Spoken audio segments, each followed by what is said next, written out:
Bueno, ahora sí, muy buenas tardes. Fue con suspenso, tuvo todos los ingredientes, así que nos disponemos a escucharte. Eduardo, muy buenas tardes. Seguramente ustedes lo conocen, a Eduardo, es argentino, pero está en México desde el año 76. Es maestro en salud pública en México y doctor en filosofía y letras con orientación en antropología de Argentina. Y tiene un enorme trabajo y trayectoria como profesor e investigador titular emérito en la línea de antropología médica del Centro de Investigación en Estudios Superiores de Antropología Social. Trabaja sobre los procesos de salud de enfermedad desde 1965 y los principales campos que ha estudiado son procesos de autoatención, problemas de salud mental, salud laboral, procesos de alcoholización, modelos de atención, saber médico y medicina profesional. Es doctor honoris causa de 3 universidades, ha escrito 30 libros y cuadernos, 108 artículos científicos. Bueno, que lo veíamos un grosso, un campo, lo recibimos con muchísima alegría en esta mesa sobre COVID-19, salud pública y procesos de autoatención, usos y negaciones. Lo lamentable de esto es que probablemente no encuentra tiempo para el intercambio, porque la disertación de él está pensada en 40 minutos y vamos a tener que estar en la sala. Así que bueno, adelante Eduardo, te escuchamos con atención. Bueno, muchas gracias, Karin. Buenas tardes a todos las presentes. Agradeciendo a la Asociación Argentina de Salud Pública, especialmente al doctor Hugo Mercer, la invitación para participar en este congreso. Dado lo cual, puede haber un texto para no desplazar. Durante las 2 últimas décadas, durante las 2 primeras décadas del siglo actual, se generaron varias epidemias, algunas de las cuales implicaron altas tasas de mortalidad, como el caso del SARS. El incremento de esas epidemias y, por supuesto, los procesos fueron los que condujeron a la Organización Mundial de la Salud a vaticiniar la emergencia de alrededor de 30 enfermedades infecto-contagiosas que podían cobrar carácter pandémico y papel catastrófico en el siglo XXI. Pasamos. Para una parte de los epidemiólogos plantearon la posibilidad de que se estaría en una pandemia que tuvo la epidemia en 1918, que como ustedes saben, había matado entre el 1.7% y el 5% de la población mundial y que no olvidemos fue generada por unas, entre comillas, simple influencia. Si bien en 2008 se generó la pandemia de influenza AH1N1 con epicentro en México, sin embargo, la posibilidad de una pandemia catastrófica fue secundarizada en los países centrales debido a que las últimas pandemias graves se habían concentrado en países asiáticos, como fueron los casos de la gripe de Hong Kong en 1968 y la gripe asiática en 2002, mientras que la única pandemia reciente, es decir, la H1N1, había tenido consecuencias graves en términos de mortalidad solo en África. Es decir, que habían afectado mínimamente a los países centrales, lo que en parte explica la ineficaz y demorada acción inicial de gran parte de los países europeos y especialmente de los Estados Unidos, pues aunque sabían técnicamente de la posibilidad de la emergencia de una nueva pandemia, sin embargo no esperaban que en términos epidemiológicos ni en términos socioeconómicos afectara fuertemente a los países centrales. Si bien la pandemia de coronavirus no ha generado una catástrofe demográfica similar a la de 1918, sin embargo, ha contribuido a generar, para la mayoría de los analistas, una de las crisis económicas más profundas a nivel mundial. Ha puesto en evidencia las limitaciones de la mayoría de los sistemas de salud, así como ha impulsado una modificación inédita de los comportamientos sociales cotidianos de los sujetos y microgrupos y especialmente del grupo familiar, lo que está teniendo, o lo que tuvo, consecuencias negativas en los sujetos y en las relaciones entre los mismos, debido a un, entre comillas, encierro social impuesto o sugerido por los gobiernos y aceptado con mayores o menores transgresiones por las personas y grupos sociales. La pandemia ha puesto de manifiesto una vez más que los procesos de salud o enfermedad han evidenciado las limitaciones, contradicciones, conflictos y orientaciones de los sistemas sociales y de los gobiernos, y en particular del sector salud de los mismos, así como también de los deseos e imaginarios de una parte de los comentaristas, expertos e intelectuales mediáticos tipo Agamben o tipo Zizek, ya que estos, en lugar de analizar la pandemia, lo que hicieron a las pocas semanas de desarrollarse la misma fue utilizar el nuevo acontecimiento para proyectar sus supuestos sobre la sociedad actual. De tal manera que Agamben filosofó una vez más sobre los estados de excepción y Zizek sobre la posibilidad del desarrollo de un nuevo, entre comillas, comunismo. Y inclusive el primero, es decir, Agamben, negó públicamente que existiera una pandemia, pese a que la misma generó una alta mortalidad en su país de origen, especialmente en los ancianos comunes. Su país de origen es obviamente Italia. Y lo interesante fue la inmediatez con que estos y otros intelectuales generaron sus propuestas sin dar tiempo a que la nueva pandemia desarrollara y evidenciara no solo las consecuencias que podía tener como enfermedad, sino lo que podía generar en términos económico-políticos y sociales. De tal manera que una mayor espera respecto de la expansión y consecuencia del COVID hubiera evitado gran parte de sus propuestas. Pero además, la pandemia de COVID-19 ha posibilitado que pasen a primer plano actividades cotidianas consideradas generalmente como secundarias o inclusive banales, pese a ser básicas para la reproducción social y biológica de sujetos y grupos, como es el caso de los procesos de autotensión, procesos que la casi totalidad de los comentaristas ha ignorado respecto de su papel central en esta pandemia. Como sabemos, la pandemia evidenció toda una serie de procesos, pero especialmente evidenció la hegemonía de la biomedicina, y ello más allá de sus problemas y limitaciones, ya que en todos los contextos de los que tenemos información, la medicina que aparecía actuando en países europeos, latinoamericanos, asiáticos, africanos, ha sido la biomédica, pues todo indica que en China, India o Japón no fueron la medicina mandarina, la ayurvédica o la sintoísta las que fueron utilizadas por sus respectivos sectores de salud,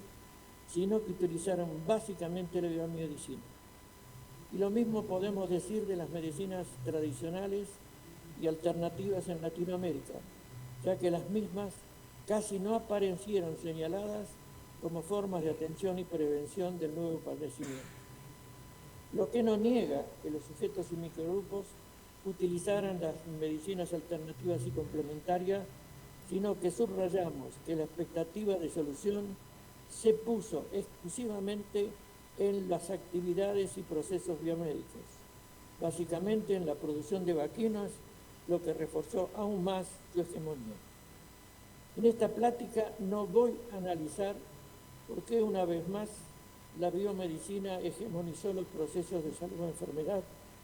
pese a enfrentarse con una enfermedad sobre la que evidenció, sobre todo inicialmente, escasa eficacia y carencia de medios específicos,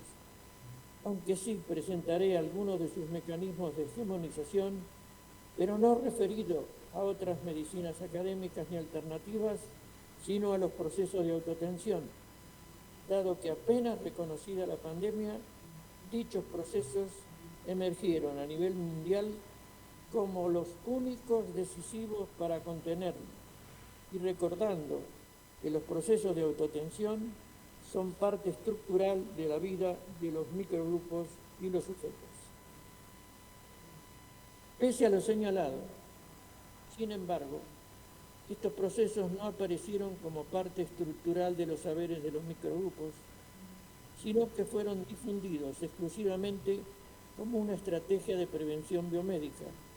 donde lo determinante estaba en la biomedicina y no en los sujetos y grupos sociales. De tal manera, hasta que se lograra una vacuna, todas,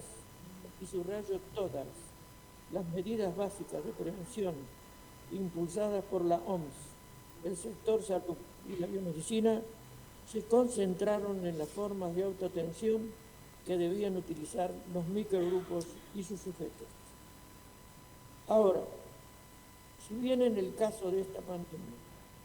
los contenidos y tipos de acciones de la autoatención fueron indicados por los aparatos médicos y sanitarios, sin embargo, fueron aplicados y desarrollados por personas y microgrupos,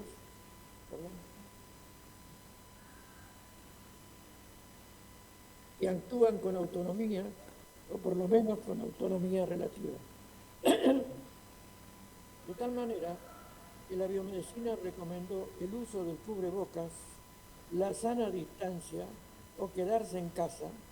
lo que constituyen comportamientos de sujetos y microgrupos en lo que el papel del personal de salud es mínimo o inexistente y todo está concentrado en el quehacer de la población. La biomedicina, sobre todo respecto de actividades de prevención, ha acuñado o se ha apropiado de una serie de conceptos desde la década de los 60 que buscaron tener un efecto en los individuos para modificar comportamientos que limitaran el riesgo de contraer sobre todo enfermedades crónicas degenerativas. Y para ello desarrollaron o resignificaron los conceptos de riesgo, de estilo de vida y de autocuidado, de los cuales, sobre todo los dos últimos, refieren al individuo, excluyendo a los sujetos no solo de sus relaciones sociales y pertenencias culturales en general, sino localizando en el individuo sus riesgos y sus responsabilidades. Correlativamente, entre finales de la década de los 60 y mediados de los 70, se desarrolló la propuesta de modelos de atención que incluyen modelos de autoatención, pensado en términos colectivos y relacionales y no en términos individuales. Es decir, el modelo de autoatención no refiere a individuos como el concepto de autocuidado, ni pone el peso en la responsabilidad individual como hace la biomedicina, sino que refiere a sujetos en cuanto miembros de microgrupos y de relaciones sociales y que pueden ser no solo responsables, sino que dicho modelo asume que podemos ser no solo no responsables, sino también irresponsables en nuestra vida cotidiana y no solo respecto de los procesos de salud o enfermedad. Por lo que necesitamos buscar la racionalidad tanto de la responsabilidad, de la no responsabilidad, como de la irresponsabilidad, no en el sujeto, sino en las condiciones en que vivimos nuestra vida colectiva. La autoatención es un proceso estructural que en el caso de los padecimientos surge para enfrentarlo en la medida que los microgrupos y sujetos los reconocen como tales, desarrollando representaciones y prácticas que pueden ser correctas o incorrectas, eficaces o ineficaces, pero que corresponden a un proceso de autoatención que, lo subrayo, surge estructuralmente en todo grupo más o menos organizado. Y es por ello que necesitamos asumirla, pues inevitablemente van a emerger comportamientos de autoatención respecto de los padecimientos que reconozcamos como tales, que implica inclusive no hacer nada frente a la nueva enfermedad o inclusive negarla, como ha ocurrido con el COVID-19 en diferentes contextos. Pero subrayando que si bien la autoatención es estructural, las acciones y orientaciones a través de las cuales opera dependerán de los saberes, del contexto y de los medios a los que pueden acceder las personas y los conjuntos sociales. Por lo tanto, las formas de autoatención respecto de los padecimientos están basadas en los saberes, es decir, representaciones y prácticas de los diferentes microgrupos donde los sujetos desarrollan su vida y que no solo remite a los grupos familiares, sino al conjunto de los diferentes microgrupos donde desarrollamos nuestra vida. Y es con estos saberes que los sujetos y microgrupos no solo enfrentarán las enfermedades, sufrimientos y discapacidades de todo tipo, sino que es a partir de estos saberes que los sujetos y microgrupos se relacionarán en forma o indirecta o directa con los saberes de los curadores biomédicos, alternativos o tradicionales existentes en sus contextos, realimentando continuamente las formas de atención. Por lo que es en los procesos de autoatención en los que los sujetos y microgrupos sintetizan y articulan los distintos y dispares saberes que van encontrando para enfrentar los padecimientos que sufren, lo que implica articular saberes que para las lecturas biomédicas pueden aparecer como contradictorios y para las lecturas esencialistas pueden aparecer como incompatibles,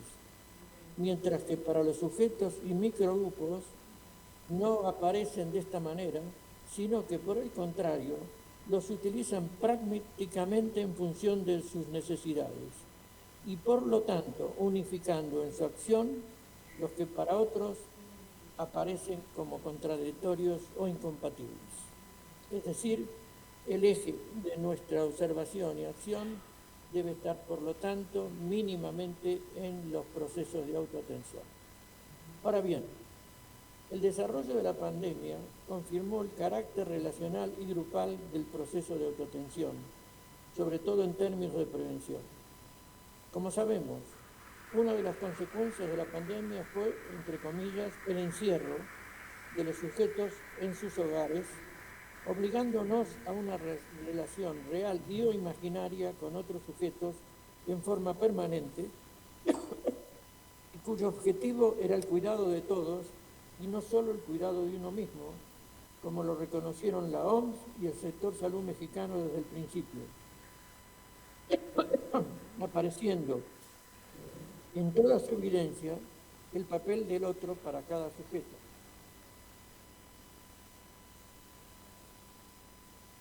Ya que según los funcionarios del sector salud mexicano y de la OMS, lo decisivo en las relaciones de contagio no es solo el sujeto, sino sobre todo la relación y el quehacer con los otros. La autoatención implica, por lo tanto, la relación yo-otros como parte de un todo que somos nosotros.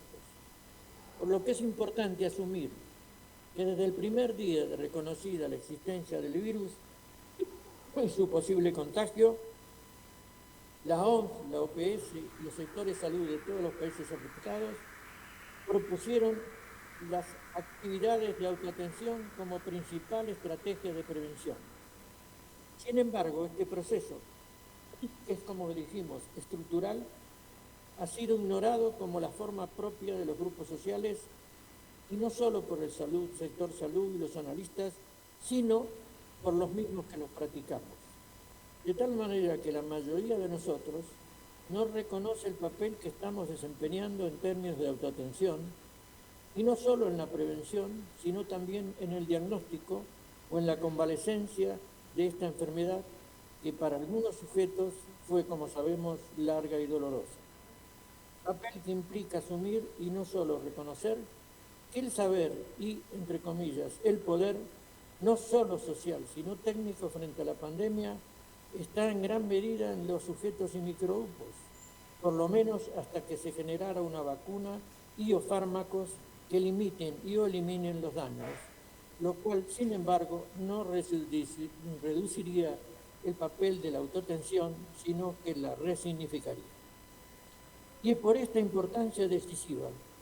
que lo básico que nos indicó y siguen indicando el sector salud, la OMS y la OPS, son actividades de autoatención. Lavarse las manos en forma profunda y frecuente, no tocarnos la cara, limpiarnos los zapatos al entrar a casa o a cualquier lugar cerrado, no abrazarnos ni besarnos, etcétera, etcétera, etcétera. Pero además recomendó también no automedicarse con fármacos ni con otras sustancias que presuntamente tuvieran alguna eficacia,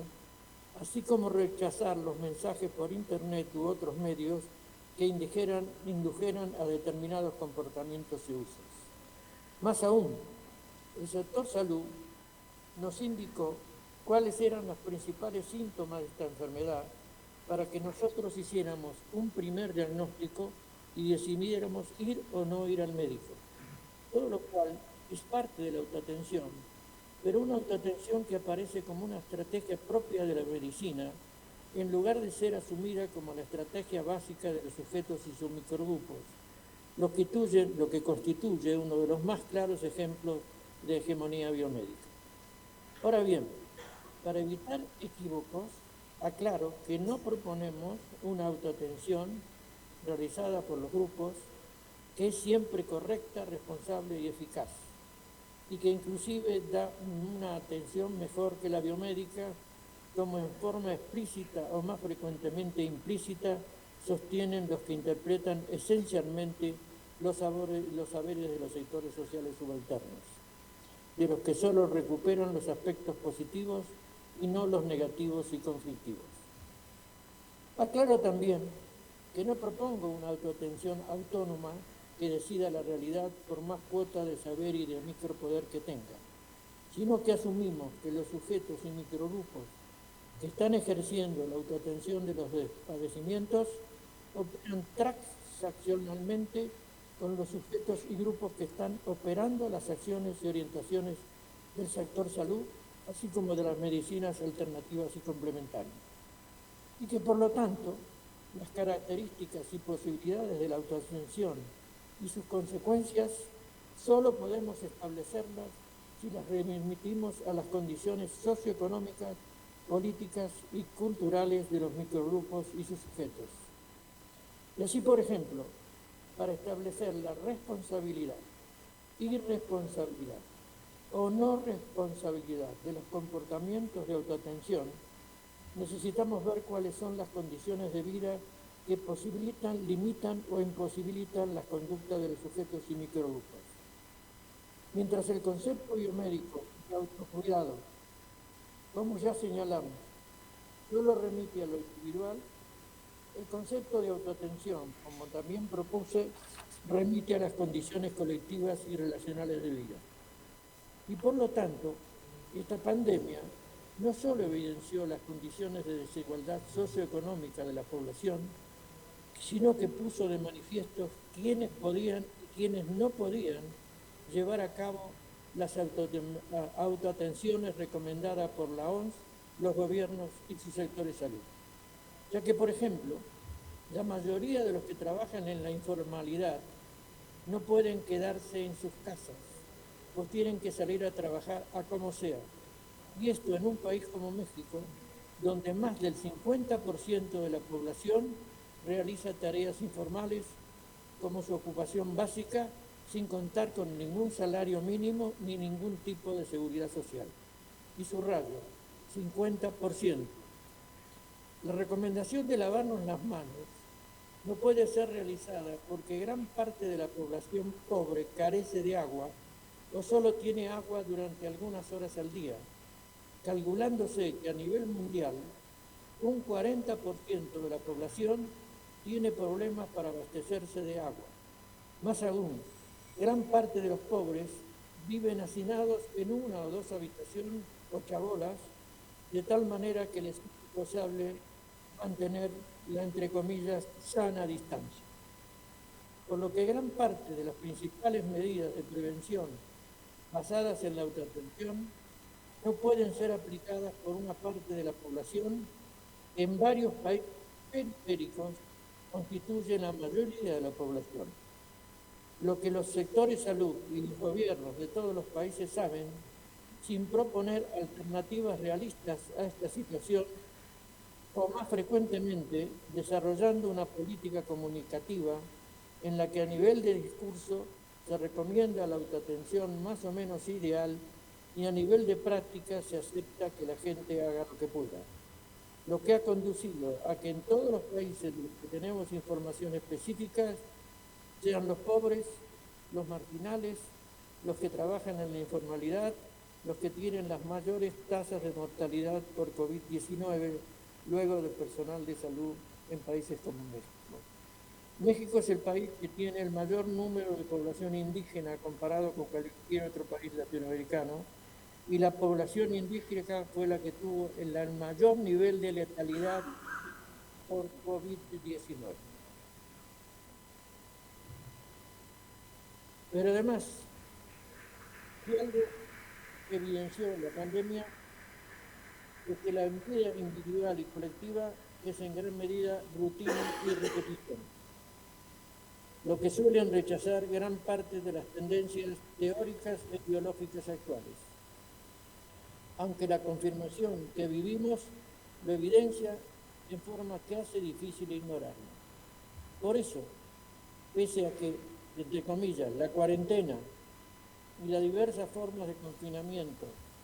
evidenciaron las capacidades inventivas de los sujetos y microgrupos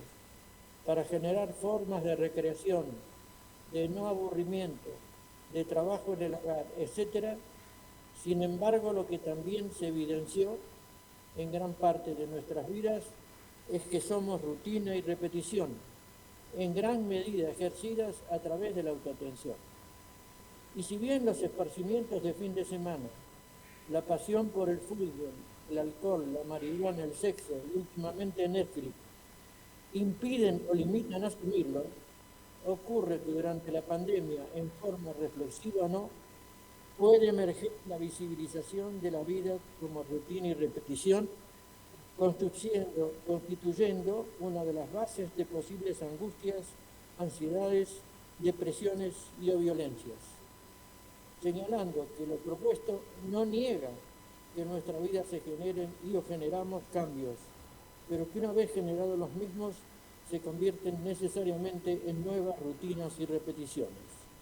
Por lo que en la vida cotidiana necesitamos desarrollar saberes que opaquen, normalicen, nieguen que la vida sea sobre todo rutina y repetición y que éstas constituyen uno de los procesos estructurales de nuestra vida. Lo que no vamos a analizar en esta conferencia, aunque sí subrayar la capacidad que tenemos de ignorar individual y colectivamente que en gran medida somos justamente esta característica que puede dar lugar a diferentes problemas de tipo físico y sobre todo de salud mental. Junto con la rutina y repetición necesitamos reconocer que los procesos de autoatención no pretenden ser unilateralmente positivos, como connota el concepto de autocuidado, aliado frecuentemente al concepto de resiliencia, sino que la autoatención puede tener también consecuencias negativas y ambivalentes. Pero una cosa es que parte de la autoatención pueda ser negativa y otra convertir casi toda autoatención desarrollada autónomamente por los sujetos en negativa, ya que han sido generalmente los aspectos negativos lo que la biomedicina ha subrayado unilateralmente respecto de la autoatención, convirtiendo, por ejemplo, la automedicación en una actividad exclusivamente negativa. Lo que cuestionamos, dado que la automedicación puede ser negativa, pero también positiva, como la mayoría de los procesos de nuestras vidas colectivas, en la medida que los pensemos y analicemos como procesos y no los asignamos en partes separadas ideológica y o metodológicamente, lo que han hecho constantemente los sectores salud al estigmatizar y tratar de ilegalizar gran parte de la automedicación, en lugar de reconocer que hay automedicaciones que pueden tener consecuencias negativas, pero otras no solo son positivas, sino aún más, son necesarias. Pero además, el sector salud o los sectores salud no solo tienden a escindir la realidad, sino que opacan o directamente niegan la constante articulación entre la automedicación de sujetos y microgrupos y los saberes de los curadores y especialmente de los curadores biomédicos. Articulación que una vez más se puso de manifiesto durante la pandemia, dado que apenas el sector salud señalaba un dispositivo positivo para enfrentar la pandemia, el mismo era demandado por los sujetos y microgrupos, como ocurrió con el cubrebocas o el gel, así como los diferentes fármacos que indicaban para aliviar e inclusive curar el coronavirus, por lo menos en el caso de México. Correlativamente, la biomedicina y el sector salud deberían asumir que los mensajes explícitos e implícitos que envían a la población, inclusive a través de las relaciones personales de salud-paciente, suelen ser a veces confusos y hasta contradictorios, lo que se evidenció constantemente durante esta pandemia, y no respecto de cuestiones secundarias, sino de aspectos básicos, como el uso o no uso del cubrebocas, o sobre el papel decisivo o secundario de los casos asintomáticos, lo que condujo no solo a la desconfianza de la población, sino no saber bien qué hacer y por lo tanto tomar decisiones de autoatención. Para dar un ejemplo, el encargado del sector salud de la cuestión de la pandemia de COVID-19, que estuvo durante 1 año y medio todos los días en la prensa y sobre todo en la televisión y radio, sostenía un día que había que usar el cubreboca y el día siguiente decía que no había que usar el cubreboca. Y esto ha sido analizado para demostrar lo que podemos llamar la confusión que no solo el personal de salud, sino el encargado médico de enfrentar la pandemia cometía y difundía ante la población. Por lo que necesitamos asumir que la biomedicina ve conflictivamente a la autoatención, ya que sabe de su importancia, pero también sabe de la tendencia de la autoatención a autonomizarse respecto de la biomedicina. Y es por eso que pese a que todas las medidas preventivas básicas aplicadas por la OMS y los sectores salud están basadas en la autoatención, ni dichos sectores salud ni la OMS hablaron nunca de autoatención como parte estructural de la vida de los sujetos y grupos. Por lo que considero que la autoatención, en términos autónomos o articulada con la biomedicina, es fundamental para enfrentar no solo esta pandemia, sino la mayoría de los padecimientos. Más aún, considero necesario impulsar, favorecer, utilizar las diferentes formas de autoatención desarrolladas estructuralmente por los micros y mesogrupos, dado que dichas formas constituyen, para mí, el real primer nivel de atención de los padecimientos, que no solo debe ser reconocido y usado durante contingencias como la actual pandemia, sino que debe ser integral de las políticas de salud pública y de la mayoría de las políticas sociales, pero a partir de reconocer la autonomía, por lo menos relativa, de los saberes y de autoatención y prevención. Por ahora nada más y muchas gracias por haberme escuchado.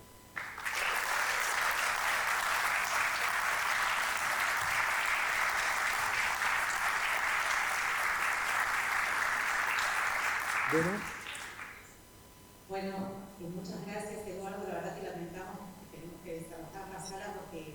De acuerdo. entiendo que todos nos quedamos pensando. Yo por suerte tengo tu mail, así que prepárate porque van a ir algunas preguntas y comentarios. No, de acuerdo. Me parece que, bueno, en esta post-pandemia, aunque muchas de las cosas que Eduardo dijo no hubiera sido bueno llevarlas a cabo, en este momento de más calma respecto de la urgencia sanitaria, tomar todos tus insumos para pensar y repensar qué hicimos y qué haremos si nos vuelve a pasar, es muy fructífero. Así que bueno, a todos muchas gracias. Gracias, Eduardo, gracias por la paciencia y bueno, tenemos que dejar la sala. Muchas gracias. Gracias a usted. Gracias a ustedes. Muchas gracias.